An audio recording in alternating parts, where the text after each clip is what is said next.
அனைவருக்கும் வணக்கம். இந்த பதிவில் நம்ம எதை பற்றி பார்க்க போகிறோன்னு தெரிஞ்சுக்கிறதுக்கு முன்னாடி மறக்காமல் நம்ம சேனலை சப்ஸ்கிரைப் பண்ணிக்கோங்க.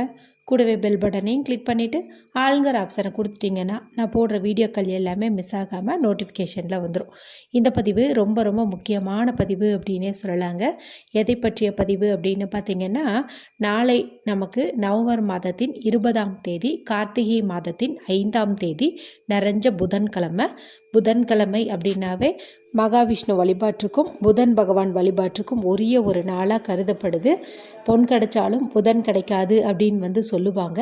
அத்தகைய சிறப்பு வாய்ந்த இந்த புதன்கிழமை என்று நமக்கு வாராகி அன்னைக்கு உரிய தேய்பிறை பஞ்சமி திதியானது இருக்குதுங்க. இந்த திதியானது இன்று இரவு 10:01 அப்படிங்கும் போதே தொடங்கிடுது. இது நாளை இரவு 9:41 அப்படிங்கும்போது முடியுது. நம்ம வழிபாடு செய்யணும் அப்படின்னா நாளைக்கு தான் வழிபாடு செய்யணும். இப்போ நாளைக்கு காலையில் பிரம்ம முகூர்த்த வேலையான 4 மணியிலிருந்து காலை 8 மணிக்கு இடையே உள்ள நேரத்து வரைக்குமே நீங்கள் வழிபாடு செய்யலாம். அந்த நேரத்தை தவற விட்டவங்க மாலை 6 மணியிலிருந்து இரவு 9 மணிக்கு இடையே உள்ள நேரத்தை பயன்படுத்திக்கோங்க. இந்த நாளில் வாராகி அம்மனுக்கு கட்டாயம் குறைந்தது 5 பொருட்களால் அபிஷேகம் செய்யுங்க. அதாவது விக்கிரகம் வச்சு வழிபாடு செய்கிறீங்கன்னா கண்டிப்பாக அபிஷேகம் செய்யணும். படம் வச்சிருக்கிறவங்க விளக்கு ரூபமாக வழிபாடு செய்கிறவங்கெல்லாம் படத்தை தூய்மைப்படுத்துறது, விளக்க தூய்மைப்படுத்துறது இந்த மாதிரி பண்ணினீங்க அப்படின்னாவே போதும். அடுத்தது வாராகி அன்னைக்கு உகந்த சிவப்பு நிறத்தில் இருக்கக்கூடிய மலர்கள் நீங்கள் வைக்கலாம். செம்பருத்தி, செவ்வரளி இது போன்ற மலர்கள் வைக்கலாம். மறிக்கொழுந்து கிடச்சிச்சு அப்படின்னா மறக்காமல் வைங்க. அற்புதமான பணவரவை ஏற்படுத்தி தரக்கூடியதுன்னு பார்க்கும்போது இந்த மறிக்கொழுந்தை சொல்லலாம். அடுத்து நிவேதனம் அப்படின்னு பார்க்கும்போது மண்ணுக்கடியில் விளையக்கூடிய கிழங்கு வகைகள் எதுவாக இருந்தாலும் வைக்கலாம். அதை வேக வச்சும் வைக்கலாம், பச்சையாகவும் வைக்கலாம். அது நம்மளுடைய விருப்பம் தான். நீங்கள் விரதம் இருக்கிற மாதிரி இருந்துச்சு அப்படிங்கும்போது அந்த கிழங்கை சாப்பிட்டுட்டு தானே விரதத்தை முடிப்பீங்க. அப்போ வேக வச்சிட்டிங்க அப்படிங்கும்போது உங்களுக்கு சாப்பிட்டுட்டு விரதத்தை முடிக்கிறதுக்கு ஈஸியாக இருக்கும். சாதாரணமாக வழிபாடு செய்கிறவங்க, அதாவது வழிபாடு செஞ்சு முடிச்சதையும் டைரெக்டாக உணவு எடுத்துக்கணும் அப்படின்னு நினைக்கிறவங்க மாதுளம்பழம் வச்சு வழிபாடு செய்யுங்க. கிழங்கு வேக வைக்காமையே பச்சையாக கூட வச்சுட்டு நாளைக்கு கூட நீங்கள் அதை சமைச்சு சாப்பிட்லாம். அடுத்து கட்டாயம் பஞ்சமி திதிங்கும்போது 5 சுடர் விட்டு எரியற மாதிரி தீபம் ஏற்றுங்க. அது ஒரே அகல் விளக்கில் 5 முகம் இருந்தாலும் சரி, இல்லை சின்ன சின்னதாக தனித்தனி 5 அகல் விளக்கு ஏற்றினீங்கனாலும் சரி. அடுத்தது தேய்பிறை பஞ்சமியாக இருக்கிறதுனால அவசியம் தேங்காய் தீபம் ஏற்றுவதற்கு வாய்ப்பு கிடச்சிச்சு அப்படிங்கும்போது கட்டாயம் ஏற்றுங்க. நம்மளுடைய நிறைவேறாத கோரிக்கை இருக்குது இல்லையா, அதாவது சிலதெல்லாம் பார்த்திங்கன்னா இதெல்லாம் நடக்குமான்னு நம்ம ஏங்கி தவிச்சிருப்போம். அந்த மாதிரி இருக்கக்கூடிய கோரிக்கைகள் எல்லாம் நமக்கு சீக்கிரம் நடக்கணும் அப்படின்னா நம்ம ஒரு 5 தேய்பிறை பஞ்சமிக்கு தேங்காய் தீபம் ஏற்றுறோம், 10 தேய்பிறை பஞ்சமிக்கு தேங்காய் தீபம் ஏற்றோன்னு வாராகி அம்மன் முன்னாடி வேண்டிக்கிட்டோம்னா கட்டாயம் அன்னை அதை நிறைவேற்றி தருவாங்க. உங்கள் ஊரில் வாராகி அம்மனுடைய கோவில் இருந்துச்சு அப்படின்னா நீங்கள் கோவிலில் போய் இந்த தீபத்தை ஏற்றலாம். இல்லை வீட்டிலே தான் வழிபாடு செஞ்சிட்ருக்குறோம், வீட்டில் பண்ணலாமா அப்படின்னு கேட்டால் தாராளமாக தேங்காய் தீபத்தை நீங்கள் வீட்டிலே ஏற்றலாம். ஏற்கனவே இந்த தீபத்தை எந்த மாதிரி ஏற்றணும், ஏற்றிய பிறகு என்ன செய்யணும் என்பது குறித்து தனி ஒரு பதிவு கொடுத்துருக்கேன்.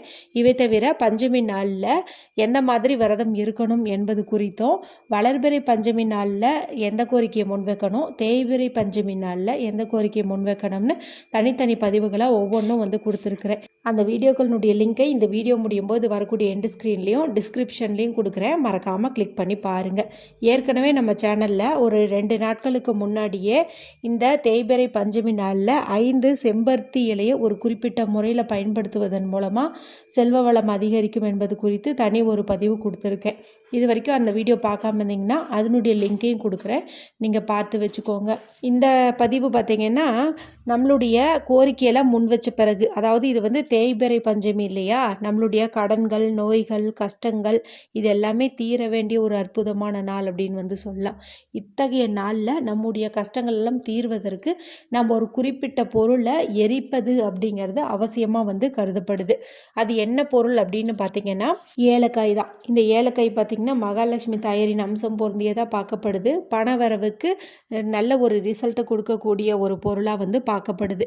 இந்த ஏலக்காயை தான் நம்ம குறிப்பிட்ட முறையில் எரிக்கணும். இதுக்குன்னு சில ப்ரொசீஜர் இருக்குது. அப்படி செய்யும்போது தான் நமக்கு நல்ல ஒரு பண வரவு அதிகரிக்கும். இப்போ பூஜைக்குண்டான எல்லா ஏற்பாடுகளையும் பண்ணிவிட்டு வீட்டில் எல்லா தீபத்தையும் நீங்கள் ஏற்றியும் வச்சுடுங்க. சாம்பிராணி ஊதுபத்தி எல்லாம் கமலும் இல்லையா, அந்த சமயத்தில் நீங்கள் வாராகி அம்மன் முன்னாடி உக்காந்துட்டு எந்த கோரிக்கைக்காக இந்த பரிகாரத்தை செய்கிறீங்களோ அதை மனதார வந்து நீங்கள் வேண்டிக்கோங்க. என்னுடைய இந்த பிரச்சனை வந்து அவசியம் தீர்ந்தே ஆகணும், உங்களை விட்டால் என்னை காப்பாற்ற வேறு ஆளே இல்லை அப்படின்னு சொல்லி மனமுருகி வந்து நீங்கள் பிரார்த்தனை பண்ணிக்கோங்க. இப்போ ஒரு சகோதரியோ தாயோ நம்ம கூட பேசும்போது நம்ம எந்த அளவுக்கு மனம் விட்டு பேசுவோமோ அந்த மாதிரி வந்து உங்களுடைய கஷ்டங்களை நீங்கள் சொல்லுங்கள். நான் உண்மையை சொல்லணும் அப்படின்னா நம்மளுடைய கண்ணீர் வந்து அன்னையை வந்து சீக்கிரமாகவே வந்து சென்றடையுது அப்படின்னே வந்து சொல்லலாம். நம்ம ஒரு விஷயத்த உண்மையான பக்தியோட கண்ணீரோடு சொல்லும்போது அன்னை வந்து அது கூட உடனடியாகவே வந்துட்டு ரிசல்ட் கொடுக்குறாங்க. இது நிஜமாக நிறைய முறை வந்து நடந்திருக்கு. அதனால் மனசு விட்டு வந்து அன்னையை பார்த்து நீங்கள் பேசுங்க. அவங்கக்கிட்ட எல்லா கஷ்டத்தையும் வந்து சொல்லுங்கள். இப்போ எப்படி கமெண்ட்டில் எங்ககிட்ட வந்து சொல்கிறீங்க அதெல்லாமே வந்துட்டு நீங்கள் அன்னைக்கிட்ட வந்து சொல்லுங்கள். அதுவும் இந்த முறை வந்திருக்கிற இந்த தேய்பிறை பஞ்சமி ரொம்ப ரொம்ப சக்தி வாய்ந்ததுன்னு சொல்லலாம். ஏன் அப்படின்னு பார்த்தீங்கன்னா பஞ்சமிங்கிறது அமாவாசை மற்றும் பௌர்ணமி முடிந்து வரக்கூடிய 5வது திதி. அடுத்தது இந்த புதன்கிழமை அப்படிங்கிறது பார்த்திங்கன்னா புதன் பகவானுக்கு உரிய ஒரு கிழமை. புதன் பகவானுக்கு உரிய என்னன்னு பார்க்கும்போது 5. இந்த முறை நமக்கு கார்த்திகை 5 அப்படிங்கிற தேதியில் தான் இந்த பஞ்சமி திதியும் வந்து வந்திருக்குது. இன்னும் ஒரு சிறப்பு இருக்குது, அது வந்து நான் உங்களுக்கு அடுத்த பதிவில் சொல்கிறேன். அதனால் இந்த நாளை வந்து நீங்கள் கெட்டியாக பிடிச்சிக்கோங்க. இன்றோடு இந்த தேய்பிறை பஞ்சமியோடு உங்களுடைய கஷ்டங்களும் தேயணும்னு சொல்லி மனதார வந்து வேண்டிக்கோங்க. அடுத்து உங்களுக்கு தெரிஞ்ச வாராகி அம்மனுடைய காயத்ரி மந்திரம், 12 நாமங்கள், 108 போற்றிகள் இதெல்லாம் வந்து நீங்கள் வாய் விட்டு சொல்கிறதோ இல்லை மொபைலில் போட்டு விடுறதோ வந்து உங்களுடைய விருப்பம். மொபைலில் போடுறத விட நீங்களே வந்துட்டு வாய் விட்டு சொல்கிறது இன்னும் அற்புதமான பலனை வந்து கொடுக்கும். இப்போ எந்த மந்திரமும் உங்களுக்கு தெரியாது அப்படின்னா கூட இன்னைக்கு பஞ்சமியாக இருக்கிறதுனால ஓம் பஞ்சமி நாயகியே போற்றி அப்படின்னு வந்து சொல்லுங்கள். ஓம் வாராகி தாயே போற்றின்னு சொல்லுங்கள். ஓம் வார்த்தாளி தாயே போற்றின்னு சொல்லி பாருங்கள், உடனடியாகவே வந்து காட்சி தருவாங்க. வார்த்தாளிங்கிறது அவங்களுக்கு ரொம்ப ரொம்ப பிடித்த ஒரு நாமம் அப்படின்னு வந்து சொல்லுவாங்க. இந்த மாதிரிலாம் சொல்லிட்டு மஞ்சள் குங்குமம் இதால் வந்துட்டு நீங்கள் அர்ச்சனை பண்ணுங்கள். 27 முறை 108 முறை நீங்கள் அர்ச்சனை பண்ணிவிட்டு இந்த மஞ்சள் குங்குமத்தை நீங்கள் எடுத்து தனியாக ஸ்டோர் பண்ணி வச்சுட்டு தினந்தோறுமே நீங்கள் நெத்தியில் இட்டுட்டு வரலாம். குழந்தைங்களுக்கு கணவருக்கெல்லாம் வந்து இட்டு வரலாம். தொழில் செய்யும் இடத்துல கூட இதை வந்துட்டு நீங்கள் கொஞ்சம் தூவி விடலாம். அற்புதமான பலன் வந்து கிடைக்கும். சரி, இப்போ ஏலக்காயை வந்து எரிக்கணும்னு சொன்னேன் இல்லையா, அது எப்படி அப்படின்னு வந்து பார்த்துடலாம். இப்போ இதுக்கு நமக்கு பார்த்தீங்கன்னா யூஸ் பண்ணாத புதுசாக ஒரு மண் அகல் இருந்துச்சு அப்படின்னா அது வந்து எடுத்துக்கோங்க. அதாவது தண்ணியில் கூட போடாமல் வச்சுருக்கும் போது அது பார்த்திங்கன்னா நல்ல ஒரு சொரசொரப்பான தன்மை கொண்டதாக இருக்கும். அந்த மாதிரி ஒரு அகல் விளக்கு வச்சுருக்கிறீங்க அப்படின்னா அதை வந்துட்டு நீங்கள் எடுத்துக்கோங்க. உங்கள்கிட்ட அது இல்லை அப்படிங்கும்போது நீங்கள் வீட்டில் வேறு ஏதாவது தட்டு கூட நீங்கள் வந்துட்டு எடுத்துக்கலாம். இப்போ வந்து நீங்கள் என்ன செய்கிறீங்க அப்படின்னா இதில் வந்துட்டு ஒரு துண்டு பச்சை கற்பூரம் வந்துட்டு நீங்கள் போடுங்க. இப்போ பச்சை கற்பூரம் பார்த்தீங்கன்னா பெரிய சைஸாக இருந்துச்சு அப்படிங்கும்போது ஒன்று போதும். ரொம்ப சின்னதாக இருந்துச்சு அப்படிங்கும்போது 2, 3ன்னு கூட நீங்கள் வந்து சேர்த்துக்கிற மாதிரி வரும். முதல்ல இதை அதை வச்சு நீங்கள் ஏற்றி வச்சுடுங்க. இப்போ இது பார்த்தீங்கன்னா நல்லா எரியும். இந்த சமயத்தில் ஒரு 5 ஏலக்காயை வந்துட்டு நீங்கள் எடுத்துட்டு ஒன்றா பொறுமையாக அந்த நெருப்பில் வந்துட்டு போடுங்க. இப்போ போடும்போது பார்த்திங்கன்னா இந்த ஏலக்காய் பச்சை கற்பூரம் 2ம் மிக்ஸ் ஆகிட்டு ஒரு நறுமணம் வந்து பரவும் பாருங்கள். அது தெய்வீக நறுமணம் அப்படின்னே வந்து சொல்லலாம்.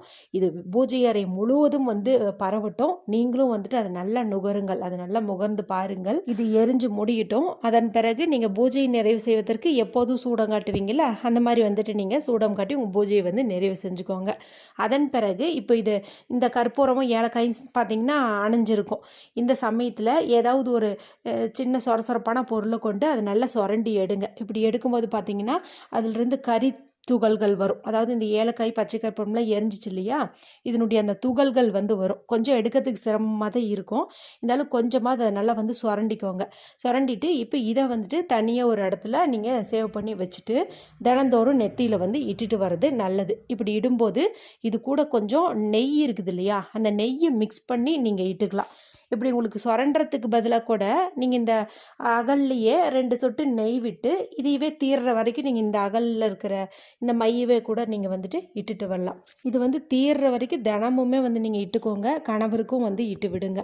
இன்றோடு உங்களை பிடித்த அத்தனை கஷ்டங்களும் கடன் பிரச்சனை எல்லாமே வந்து தீர்ந்திருக்கும். உங்கள் வாழ்க்கையை வந்து வளமாவதற்கு என்ன வழியோ அதை வந்து வாராகி அன்னை வந்து உங்களுக்கு வழியை வந்து காட்டியிருப்பாங்க. அந்த உங்களுக்கான அதிர்ஷ்டத்துக்கான கதவுகளை வந்து அவங்க திறந்து வச்சுருப்பாங்க. நம்மளுடைய வாழ்க்கையில் இருக்கிற கஷ்டத்தை போக்குறதுக்கு இதை விட ஒரு சுலபமான பரிகாரம் வந்து இருக்கவே முடியாது. அதுவும் இந்த பஞ்சமி ரொம்ப ரொம்ப பவர்ஃபுல்லான பஞ்சமி. யாருமே வந்து மிஸ் பண்ணிடாதீங்க. இன்னும் அடுத்தடுத்த பதிவுகளில் அந்த நாளில் செய்ய வேண்டிய முக்கியமான பரிகாரங்கள் குறித்து சொல்கிறேன். இதில் ஏதாவது சந்தேகங்கள் இருந்தால் கமெண்ட் பண்ணுங்கள். பிடிச்சிருந்தால் மற்றவங்களோட ஷேர் பண்ணுங்கள், லைக் பண்ணுங்கள். மற்றும் ஒரு பயனுள்ள பதிவில் உங்களை சந்திக்கிறேன். நன்றி, வணக்கம்.